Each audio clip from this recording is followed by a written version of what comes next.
સૌને મારા જય શ્રી કૃષ્ણ।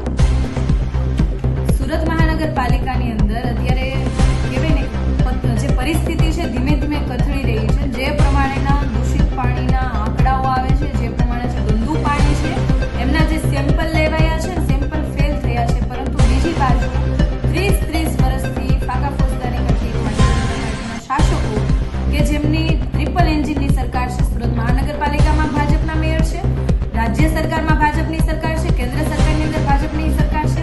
નળ સે જલ યોજનાઓ જેવી નામ સારા અને કામ કહેવાય તો કઈ જ નહીં, મોટી મોટી યોજનાઓ લાવવી જોઈએ, 7ની યોજનાઓ લાવવી, પણ ખરા અર્થની અંદર સુરત મહાનગરપાલિકામાં માંડ 2 થી 3 કલાક પાણી આવતું હોય ને 3 કલાકના પાણીની અંદર પણ ચોખ્ખું પાણી સુરત મહાનગરપાલિકા આપી શકતી નથી। અને શાસકો અત્યારે હાલની આજની વાત કરું તો શાસકો આજે મોજ મસ્તીમાં જેમ હોય, સુરત શહેરની કોઈ જ ચિંતા ના હોય, સુરત શહેરના લોકોને ગમે એટલી બીમારી થાય, રોગચાળો ફાટી નીકળે, કોઈ જ ચિંતા ન હોય, એવી રીતના અત્યારે જે ધ્યાન આવ્યું છે કે ભાવનગર એ લોકો ક્રિકેટ ટુર્નામેન્ટની અંદર ક્રિકેટ રમવા માટે ગયા છે। એમના માટે ક્રિકેટ રમવી મહત્વની છે કે સુરત શહેરના લોકો બીમાર ના પડે, રોગચાળો ફાટી ના નીકળે, એના માટે સારું પાણી આપી શકાય, એના માટેની વ્યવસ્થા કરવી જરૂરી છે, એ જ સમજાતું નથી। સુરતની હાલની વાત કરું તો 4600+ જે કહેવાય ને કે ભાઈ જે ટેસ્ટ માટે જે પાણી આપવામાં આવ્યું હતું, જે આંકડાઓ છે 4600+ સેમ્પલ આ ટેસ્ટની અંદર ફેલ ગયા છે, કે જેટલા લોકોએ આ ગંદુ પાણી પીધું હશે એ બધા લોકોની શું હાલત હશે, અને બધા લોકો બીમાર પડ્યા છે એના માટેના જવાબદાર કોણ? અને સૌથી વધારે જો મોખરે હોય ગંદા પાણીનો રેકોર્ડ, જેને રેકોર્ડ બ્રેક કર્યો હોય, તો 1 વર્ષના આંકડા કહું છું, 1 વર્ષની અંદર એટલી ફરિયાદો આવે છે।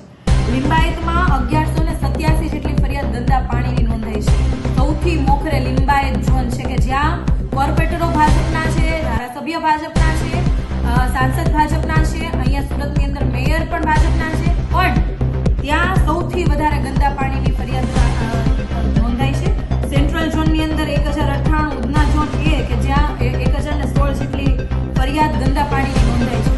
સવાલ એ છે કે સુરત મહાનગરપાલિકાની અંદર ઘણા બધા પ્રકારની કામગીરી ચાલતી હોય, સાથે સાથે આખા સુરતની અંદર મેટ્રો અને સિદ્ધુ દ્વારા કહેવાય ને કે બધા જ રોડ ખોદી નાખવાની પરિસ્થિતિ છે, અને બેફામ આ લોકો કામગીરી કરી રહ્યા છે। મેટ્રોની અંદર બેફામ કામગીરી છે કે ગટર લાઈનનો કહેવાય, ગટર લાઈન તૂટી જાય છે, એમનું પાણી પીવાના લાઈનની સાથે ભળી જાય છે, પણ કોઈને કઈ ફરક નથી પડતો। સિક્કોની જે કામગીરી ચાલી રહી છે એમાં પણ ખોદાણના કારણે સુરત શહેરના અસંખ્ય લોકોને પાણી વગરનું રહેવું પડ્યું છે, ગંદુ પાણી પીવા માટે મજબૂર થવું પડ્યું છે। પણ આ કહેવાય ને કે ટ્રિપલ એન્જિન માત્ર બોલવામાં અને ફાકા ફોજદારીમાં સારું લાગે, પરંતુ 3માંથી એકય એન્જિનનું સંકલન નથી। ના તો સુરત મહાનગરપાલિકાના શાસકો એ બાબતે બોલી શકે છે, ના ધારાસભ્ય એ બાબતે બોલી શકે છે કે આ જે પ્રમાણેની કામગીરી ચાલે છે બિલકુલ યોગ્ય નથી। બેફામ બધા પોતપોતાની